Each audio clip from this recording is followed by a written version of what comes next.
IA et Big Data expliqué aux décideurs, partie 1, fondamentaux. Cette présentation a pour but de simplifier le discours sur Big Data et intelligence artificielle. Dans cette première partie, nous allons considérer les fondamentaux. Cette présentation est tirée d'un cours de Jean-François Marco-Torquino. Jean-François Marco-Torquino est le fondateur d'une branche des mathématiques, l'analyse relationnelle. C'est un professeur, un chercheur, directeur scientifique. Il a notamment été directeur scientifique de Thales. Pour commencer, de quoi allons-nous parler ? L'univers de l'information nous semble compliqué. En fait, il y a plusieurs départements. Il y a les réseaux de communication, le support physique. Il y a l'environnement d'interaction, les fameux réseaux sociaux. Et il y a les systèmes de traitement de l'information. Donc c'est ce dont nous allons parler. Quelques mots-clés permettent de comprendre intelligence artificielle et big data. On va commencer par machine learning. Qu'est-ce que vous entendez par machine learning ? Machine learning, la machine apprend. Donc elle va me trouver des solutions, et plus je lui donne de données, plus elle est contente, et plus elle devient intelligente. En fait, c'est pas du tout ça. La machine ne vous trouve pas de solution, elle va vous trouver des problèmes. Donc c'est à l'homme de résoudre les problèmes. Ensuite, il n'y a pas une machine, il n'y a pas un algorithme, il y a tout un tas d'algorithmes niches, et comme le dit Jean-François Marco-Torquino, ce sont des niches qui valent cher. Un second mot-clé, c'est data-driven. Data-driven, c'est le nom de l'innovation. La façon de voir les choses, c'est de se rendre compte que depuis, si j'ose dire, la nuit des temps, il y a convergence. C'est-à-dire tous les algorithmes, tous les travaux qui portent sur Big Data et intelligence artificielle vont dans la même direction. La façon de voir les choses, c'est de segmenter tous ces algorithmes selon deux axes. Le premier axe, c'est la connaissance de la population. Le second axe, c'est la complexité. Faible complexité, bonne connaissance de la population, c'est ce qu'on appelle hypothesis driven. C'est-à-dire que vous avez un modèle et vous le paramétrez. Maintenant, lorsque vous avez une complexité élevée, vous ne connaissez pas la population, vous êtes dans le data driven. Vous ne savez pas de quoi il s'agit et le système va vous trouver des idées. Alors, vous allez me dire, je sais de quoi il s'agit, c'est Facebook. Si Facebook pense que je suis un facho, il va m'envoyer de l'information pour facho. En fait, ce n'est pas vrai. Ce que va vous donner le data-driven, c'est de l'information impertinente. Nous allons voir ce que ça signifie. Alors, il faut regarder la problématique de la collecte des données. Donc, jadis, ce que l'on gérait, c'était des données de gestion. C'était des données de l'entreprise. Donc ces données étaient bien connues, elles étaient stockées dans un format que l'on appelle SQL. Et puis il y a eu Internet avec des données, là pour le coup, très mal connues, très hétérogènes.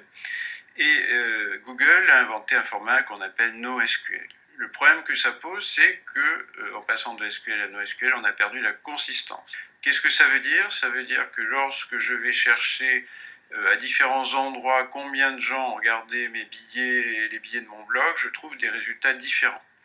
Un autre exemple, c'est à un moment, Google me disait, voilà, tel article de Wikipédia vous apporte beaucoup de vues. Et quand je suis allé regarder l'article en question, c'était un article sur la Bible en anglais qui ne pointait pas sur mon blog. Alors ensuite, nouveau mot-clé, population inconnue.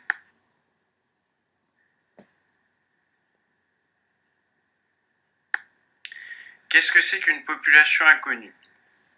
Typiquement, c'est le fraudeur. On ne sait pas qui sont les fraudeurs, on ne sait pas comment ils procèdent. Mais ce sont aussi les électeurs. Jadis, on pensait que les électeurs avaient des opinions politiques bien arrêtées. Donc il suffisait de prendre un échantillon de ces opinions pour avoir une idée précise de l'opinion globale de la population. En fait, on s'est rendu compte qu'il y avait des changements dans ces opinions. Alors que fait-on lorsque l'on est en face d'une population qui est mal connue ? Eh bien, on va procéder par exhaustivité, on va faire appel à des algorithmes mathématiques complexes et on va faire appel aussi à des ressources informatiques puissantes. Ça veut dire quoi ? Ça veut dire qu'on se trouve dans un projet de recherche. Par conséquent, on va demander un retour sur investissement. Et finalement, il y a une problématique qui est critique, c'est celle de la collecte des données. Alors, on entend dire qu'on n'a jamais eu autant de données. En fait, c'est relativement faux. C'est-à-dire, effectivement, il y a des très gros volumes de données, mais ces volumes de données contiennent très peu d'informations intéressantes. Alors pourquoi? Il y a deux raisons principales. C'est le biais, c'est-à-dire que l'information, c'est le pouvoir. Donc, dès que l'homme peut mettre la main sur l'information, il va biaiser cette information. Donc il y a une grande partie de l'information qui est dans l'entreprise qui est inutilisable. Et deuxièmement, pour analyser un problème, il faut une vision systémique de la question, c'est-à-dire il faut connaître des différentes dimensions du problème. Donc par exemple, vous voulez étudier votre entreprise, il va falloir connaître votre marché, vos concurrents, l'évolution de la technologie, vos fournisseurs et comment ça se passe en interne. Bon, si vous manque des informations sur l'un de ces domaines, vous ne pourrez rien dire quasiment. Deuxième dimension de notre tableau, la complexité.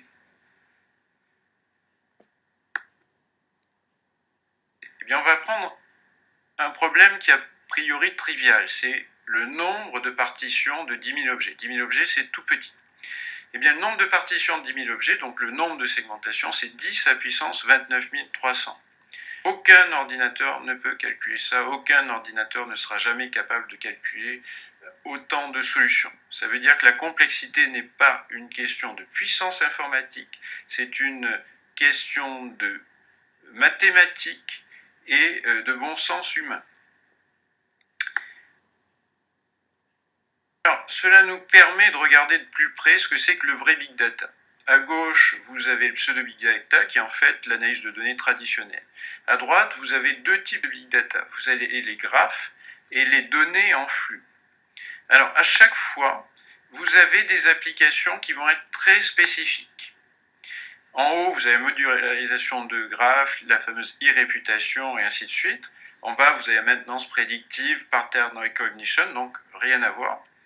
Et en même temps, vous allez avoir des algorithmes, eux aussi très spécifiques. Comme on le disait tout à l'heure, il n'y a que des niches, mais des niches qui valent. Alors, quelles sont les bonnes pratiques? On va en retenir une de transparence, c'est l'exhaustivité. Jusqu'ici, les statistiques partaient de l'échantillonnage. Or, quand vous êtes sur une population inconnue, il faut y aller de manière exhaustive. Pourquoi? Parce qu'en fait, vous cherchez des tendances, des émergences, et il vous faut toute la population pour les repérer, sans quoi vous risquez de les manquer. Vous risquez de manquer ce qui est fondamental. Finalement, qu'est-ce qui se passe dans le domaine de la recherche? Il se passe beaucoup de choses. Alors pourquoi se passe-t-il beaucoup de choses? Parce qu'il n'y a pas un seul algorithme. Il y en a beaucoup. La mauvaise nouvelle, c'est qu'en fait, on ne sait pas quand ces algorithmes fonctionnent. La bonne nouvelle est que lorsqu'ils fonctionnent, ils peuvent résoudre du jour au lendemain des problèmes majeurs et vous donner un avantage fondamental par rapport à vos concurrents. Donc, que de faire? Vous devez faire de la veille pour voir si quelque part il n'y a pas quelque chose qui pourrait résoudre vos problèmes. Conclusion, on a vu qu'il y avait un certain nombre de mots qui étaient importants. Donc, il y a machine learning, la machine n'apprend pas, elle vous pose des problèmes. Vous avez le data-driven qui est le nom de l'innovation, vous avez la problématique de la collecte des données, SQL, NoSQL, et vous avez la première dimension du data-driven qui est la complexité, et la seconde dimension qui est le fait que vous ne connaissez pas la population. Et finalement, les problématiques de data-driven sont des problématiques de recherche. Par conséquent, votre objectif, c'est un retour sur investissement. Voilà, merci.